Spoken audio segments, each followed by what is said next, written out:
Great. So as has been already mentioned, just while my glasses unsteam slightly, there we go. Tonight we are beginning a new series called Building Back Better. Try and say that really fast 20 times and we'll have created a new tongue twister. But as I've also mentioned, we're going to be looking at Nehemiah. That's the passage that we read this evening. And just thinking about that. I think for me, last week, we joined in with the Baptist Union of Scotland Canopies, kind of weekend-long events. And we spent some time on the Sunday evening hearing from John Mark Comer, who talked a lot about the elimination of hurry. His title for his sermon was The Ruthless Elimination of Hurry. And I think one thing on reflection is he was very hurried in his delivery. He tried to pack a lot into it. But I think one of the things I took away from it was that actually a lot of us over lockdown, over 2020, let's say, have spent time really reflecting on what is it that we are passionate about. What is it that we want to be known for? What is it that we want to spend our time on? And actually, there are probably things in our lives that we're going to let go of, that we don't really need anymore, don't really want to focus on or concentrate on. And there's some of the things that I want us to think about this evening and over the next few weeks as we kind of go through this series of Building Back Better. But I think lockdown was also known as that time when everybody decided they were going to learn a new skill or a new hobby. Anybody learn a new skill or a new hobby? Anyone give it a shot over lockdown? Anyone start and then not get any further? I've got a few nods, more of the starting and not finishing. That was me, to be fair. So I thought what we begin in a light-hearted way this evening, and I'd teach you all a new skill that I think will be really useful for being in church. Okay, so one of the big things I'm finding with being in church is it's really difficult to communicate with the people around me, to have that conversation. Hi, how are you doing? What's been happening this week? What's going on for you? How are you feeling? That kind of thing. So what I thought we would do is I thought we'd teach you a new skill that, one, will help us to build back better, but it will also be really useful for when we're in church over the next few weeks and months as we have to wear masks and all that kind of thing. So if we go to the next slide, I would like to teach you some basic Makaton. The next slide, hopefully, has some images on it. So what we're going to do is I'm going to teach you 4 different ways. So Makaton, for those of you that don't know, is a way of, it's like a basic sign language. We use it quite a lot with children, but it can be used at any point whatsoever. So I'm going to teach you hello, goodbye, happy, and sad. So hopefully tonight, next week, when you see someone across the room, you can say hello to them. You can say goodbye to them at the end. But you can also give an expression of how are you feeling. Are you feeling happy or sad? So, hello. This is hello. Hello. Goodbye is just this, but you do your hand like this rather than like this. Happy is this. I'm feeling happy. And I'm sad. Okay, so I would like you to turn to a person around you, say hello, and let them know whether you're feeling happy or sad today. And if they're sad, I would like you to follow that up later in a socially distant, appropriate manner.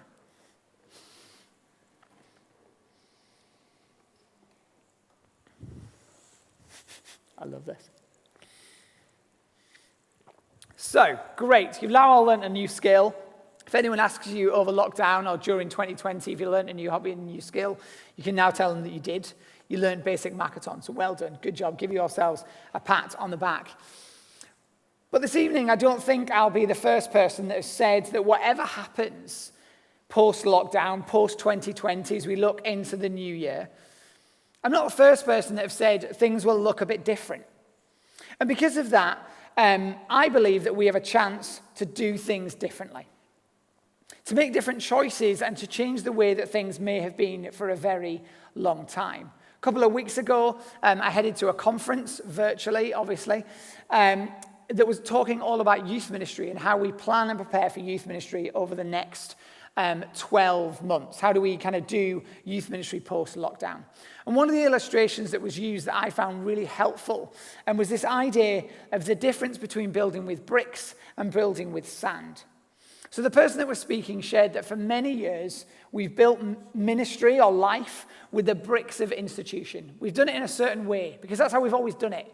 Or that's how we've been told to do it. Or that's what the book says. That's how we should do it. If you follow this plan, Rob, then everything's going to be fine. But actually what they were saying now is that the tide, excuse the pun, has changed. And we're now building with sand because everything we build has to be movable, has to be flexible, has to be adaptable to what happens. So as another wave comes in, or as things change and as regulations change, we need to be ready and able to shift how we do things. As a sandcastle, it needs to be flexible and movable. And I found that really helpful in terms of thinking about how do we start to put rhythms and build things back into my life. But also when it comes to thinking about how you hold a brick and how you hold sand. So if I was going to pick a brick up, I would probably go for this kind of position. This would probably be a good position to hold a brick, I hope. Whereas actually, if I wanted to scoop up as much sand as possible, my hands would be in a totally different position to there would be if I was holding a brick. And when it then comes to thinking of our attitude towards hearing from God on this, our posture towards worship, towards church, if our hands are like this, that's a sign of us being open, of us being ready and willing to hear from God, as opposed to this, where it's like, it's my way, I'm going to do things as I've always done them, I'm going to do them like that. So I'm hoping that over the next few weeks, we can encourage one another, encourage each other in terms of how we build back better. But it's not just me that's talking about this. It's not just SBC that's thinking about how do we do this differently. There are many people and many organizations out there that are looking at this and going, how do we do things differently? One of those organizations is Tear Fund, and we're just going to watch a very brief video from them. It highlights 3 shifts that they've seen during this time. And it talks a little bit about how these shifts have improved not only our way of living, but also that for those around us. So we'll watch that just now, and then we'll unpack some more of that as well.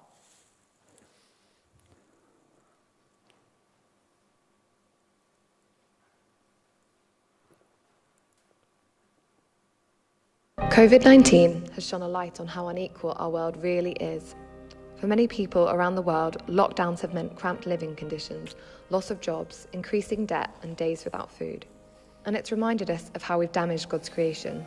Air pollution has made people more vulnerable, and our destruction of nature has made it more likely for diseases to jump species. But as we've journeyed through this crisis, 3 big positive shifts in society have also started to happen. The first is a shift away from individualism. We lived side by side, but separate from each other. Now we've found greater togetherness. Even though we're physically distanced, we're coming together as communities. Local communities are supporting each other in WhatsApp groups and mutual aid, and we've seen how thousands of key workers bravely hold our society together. The second shift has been valuing life more than productivity. So often our value has been defined by what we have or how productive we are. But now dignity of life for everyone is top of the agenda. So much of the economy has been put on pause to protect people's health. People who are homeless have been housed, and millions of us are giving our time and resources to support the most vulnerable. And lastly, there's a shift towards greater imagination. In a poll during April, only 9% of Britons wanted life to return to normal after lockdown. We're discovering how much is possible. We've built new hospitals in days. We've seen unprecedented government support and a world change overnight. Now more than ever, people are hoping that the world really will change for the better. But this change is not guaranteed to last. If we don't act, we could easily fall back to the old normal. Or we could go in a worse direction, where the lockdowns result in racism and division, inequality gets worse, and public money is used to bail out big polluting companies. But if we embrace these 3 big shifts towards togetherness, life, and imagination, we could see real change. The reboot of the economy could fast-track action on the climate emergency, protect the most vulnerable, and reduce inequality. This just might be possible if we take action together. In his Easter sermon, Archbishop Justin Welby said, "After so much suffering, so much heroism from key workers and the NHS, we cannot be content to go back to what was before as if all is normal. There needs to be a resurrection of our common life. As the people of God, we can be a part of casting a vision for a way forward. How will you play your part?"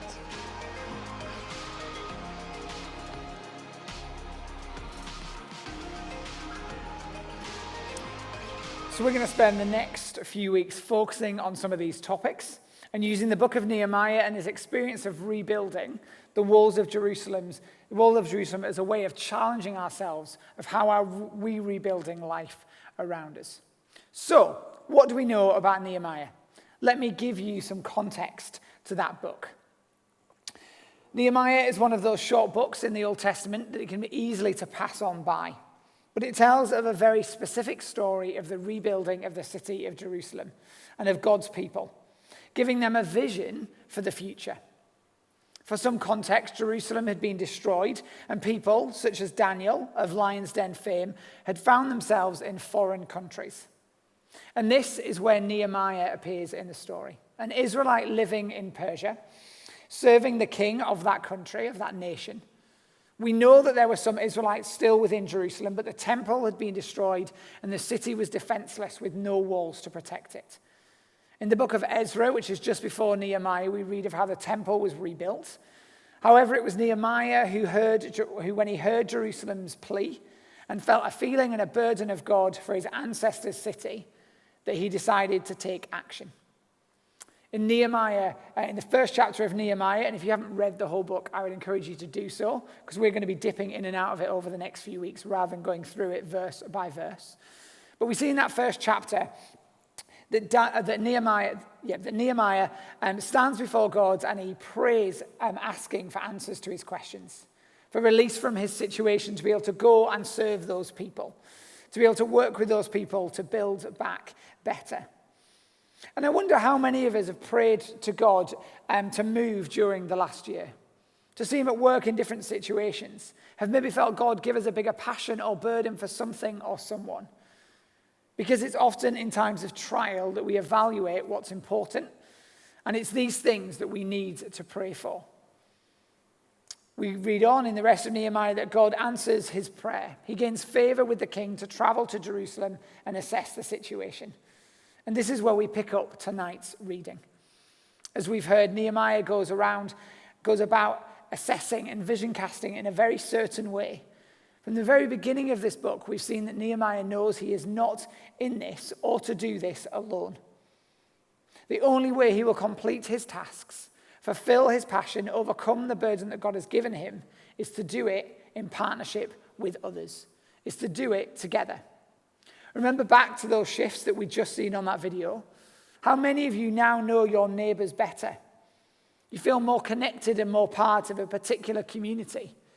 Because it's during these recent times that some of us have discovered how connected how connected we are to each other and how connected we actually need to be.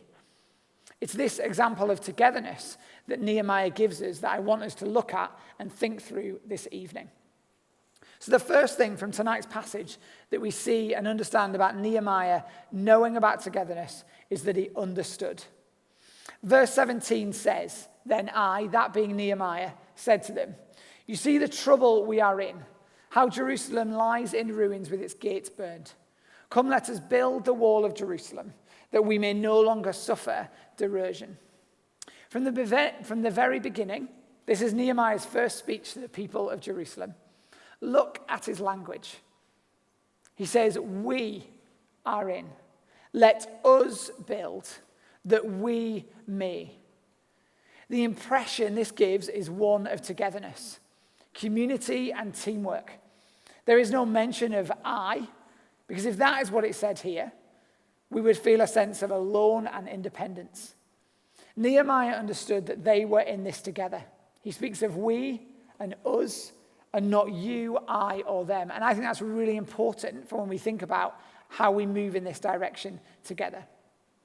Because this reveals our hearts and our minds. The language that we use is powerful. The language that Nehemiah used with the people of Israel at that time was powerful. They understood, they felt like they were part of a bigger vision here. And it's exactly the same for each of us.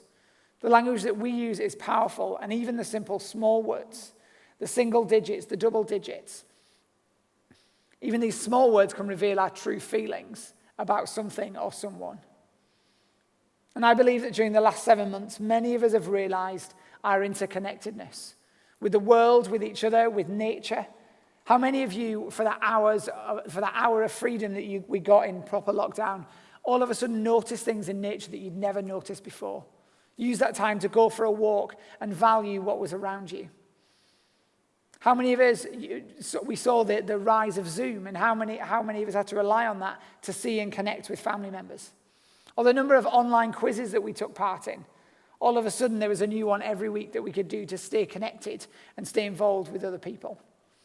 People have been reaching out to find communities in many new ways, and this is something I don't think that we should lose as we move forward. But it's not just in Nehemiah, it's not just in the Old Testament that we see this.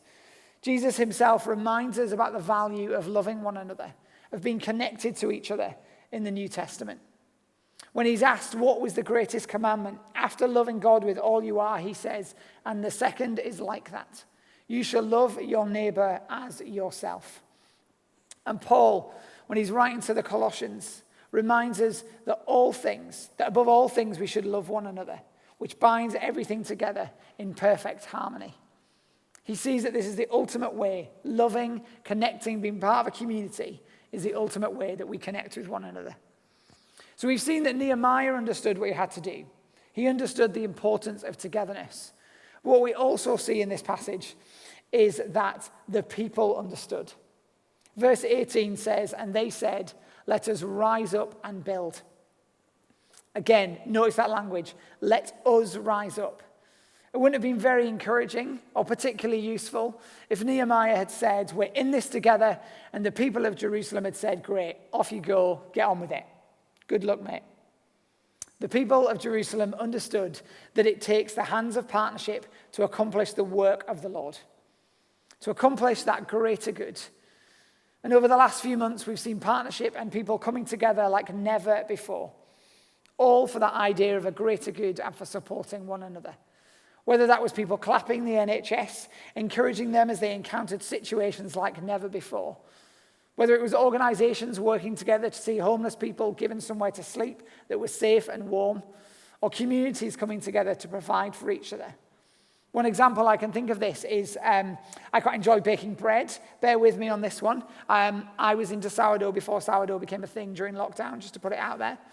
But one of the things that that disappeared off our shelves during lockdown was bread flour. I mean, this is showing my age slightly now. And no matter where I looked, supermarkets, I even went to Booker's to try and buy it in bulk format, there was no bread flour left. And my poor sourdough starter needed feeding, and I didn't know what I was going to do. And all of a sudden, into the WhatsApp group of the place of Stirling that I live in, popped this message that somebody, instead of buying 1.5 kilograms of flour, had accidentally bought a 15-kilogram bag. And instead of sending it back and saying, oh, I'll just get my refund on that, they decided that they were just going to give it to people that needed it. So over the next few days, multiple people passed their door and took a bag of flour.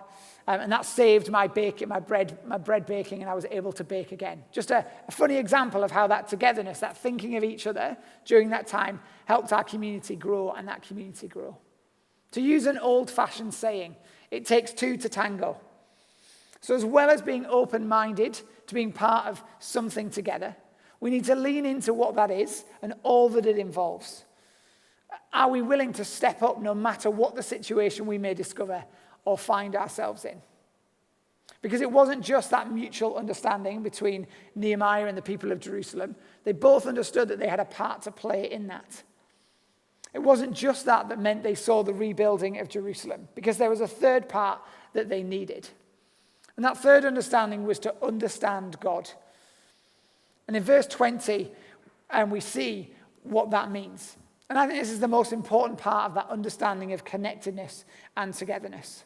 Nehemiah from the beginning had drawn close and listened to God and his calling and his burden and his questionings. And because of this, he'd found favor with the king of Persia, who'd let him go and travel to Jerusalem to begin rebuilding the city walls. However, Nehemiah understood that not everyone would understand what was happening and what was taking place. Not everyone would be on his side. So as he gathered the people and gave them the vision for the future, he knew that he would face opposition. And his response to them was that the God of heaven will make us prosper, and we, his servants, will arise and build. But you have no portion or right or claim in Jerusalem. What we see here is an understanding of community. That as we and they followed God's will, they would be faced with setbacks, times of discouragement, oppression. We know that being a follower of Jesus is not easy. And if you go on and read the rest of Nehemiah, you know that this is the case, that it's not easy sailing for them as they rebuild those walls. But they understand from the very beginning that no matter what, God is with them. They understand the importance of not only the relationship that they had with one another, but also the relationship that they had with God. So this is the same challenge for us today. As we enter this new chapter of our lives, this new chapter of the world even, as we wrestle with what it is to let go and what to hold on to, do we understand that at the center of all of this should be our relationship with God through Jesus Christ, his Son?